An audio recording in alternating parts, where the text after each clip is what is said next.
Back in 2015, one of the most divisive games in the Five Nights at Freddy's franchise came out. That was Freddy's 3. It introduced us to one of the most iconic villains in modern horror. That's Springtrap, William Afton, the man behind the murders. He's now rotting in a mechanical suit that he used to perform the said murders. His design was so good and unique that it made everyone forget that all the other characters in the games are literally just recolors. Yeah, if there's one opinion about this game that's pretty widely agreed upon now, it's that the Phantoms are just boring. I mean, yeah, they serve their purpose, being like dark, burnt, ghostly hallucinations of characters from the past. But they don't really go beyond that. Nothing about them really stands out. They're all green and pretty samey. But honestly, should they stand out? I mean, think about it. Their purpose in the gameplay was just more to complement Springtrap more than anything. And it's not like they have a ton of story significance, so when I set out to redesign them, I wanted to do it without making them, like, incredibly over the top. I didn't want to make them, like, glowing or overly ghostly or have, like, really specific features that makes them stand out, because that would just be a little too much. Oh, the ghosts are supposed to be a little realistic, a little scary. And they do that.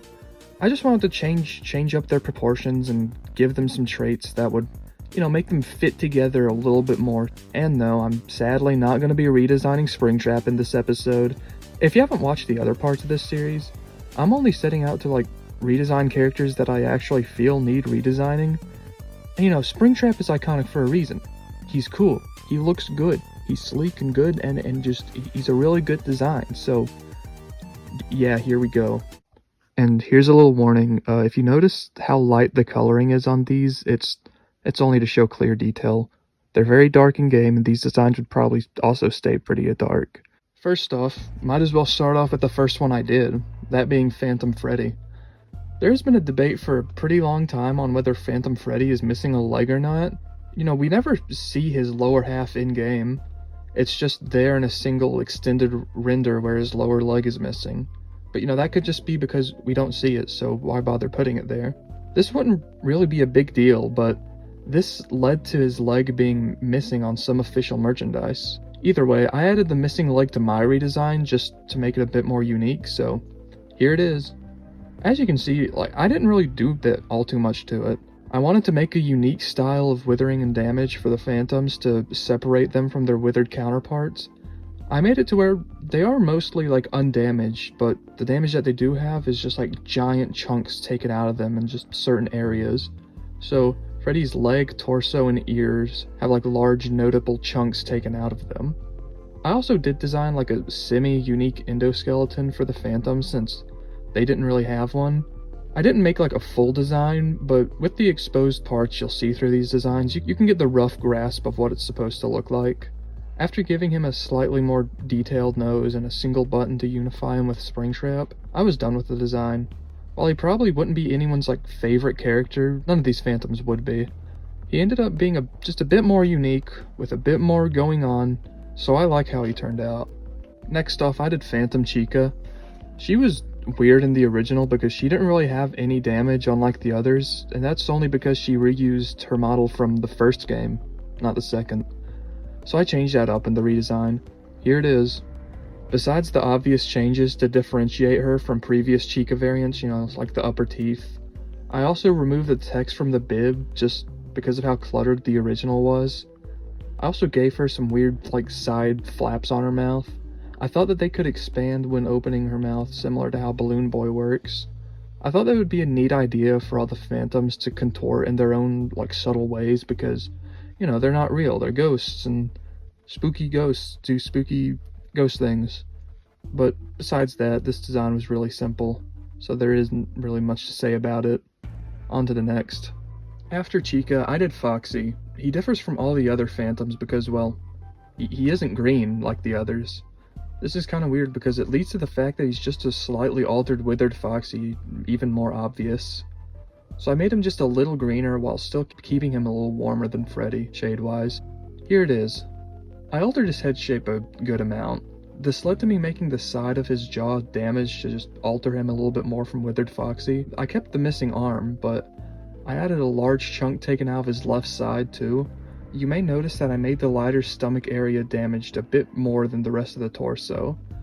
This type of damage was also on Freddy, but his section was long enough, so I might as well mention it here. This detail just serves to further tie the Phantoms together while separating them from other similar characters. After giving him some semi-unique legs and some needle-like teeth, his design was done.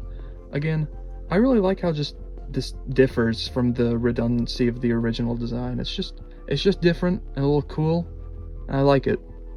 After I did those three, since there's no Phantom Bonnie, I had to choose one of the 3 remaining Phantoms to redesign instead. So I chose probably the most iconic one, Balloon Boy. Of course he's the most iconic because he's the first one you ever encounter, and plus he has that previously mentioned jaw thing, which is kinda cool. So I kept that. Here's the redesign. I don't really have much to say for him. I gave him ears and shorts just to differentiate him from the original Balloon Boy. I know I gave my redesign of him ears and shorts back in my past video, but that redesign kind of feels pointless looking back, so just ignore that redesign, just pretend that doesn't exist. I also gave him monochrome skin and a missing nose to make him look a little more skeletal and ghostly. And I kept the opening jaw, but I made his teeth just a little more human-like, and just to try to make it a little scarier, but that's not really important. It's fine either way. But yeah, I don't really have much else to say about him. I removed his cheeks to prevent clutter, gave him a single button too, gave him some damage, and I was practically done. Of course, with all of these designs being pretty similar, it's hard to find new stuff to say on the last character, but I'm still happy with him overall. He's cool. Overall, I really like these designs. It makes the Phantoms feel a lot more legit as characters since, they're constantly forgotten about. I know I didn't do all of them, so I could still make a part 2 of this, doing the others, and I could also throw in a Scrap Trap redesign since, that's been pretty highly requested and it kind of fits the theme.